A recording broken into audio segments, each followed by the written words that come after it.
ઉપલેટાના પ્રાસલા ખાતે વૈદિક mission trust દ્વારા રાષ્ટ્રકથા મુખ્યમંત્રી ઉપસ્થિત રહ્યા હતા। પ્રાસલા ખાતે દેશભરના બાળકો માટે રાષ્ટ્રીય એકીકરણ શિબિરનો પ્રારંભ થયો હતો, જેમાં 26 રાજ્યોમાંથી 16,000થી વધુ વિદ્યાર્થીઓએ ભાગ લીધો હતો।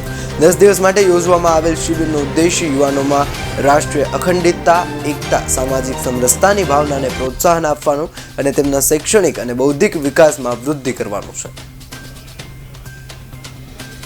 और ये अमृत काल पुण्य स्मरण उन सब योद्धाओं का स्मरण होना जरूरी है। आजादी की पीठिका तैयार करने में भी ये राष्ट्र के वीर शहीदों को जो तैयार किया है, राष्ट्र हित सर्वोपरि मान के जो जी रहे हैं, उसका जीवन का मंत्र रहा है, जीना देश के लिए और मरना भी देश के लिए।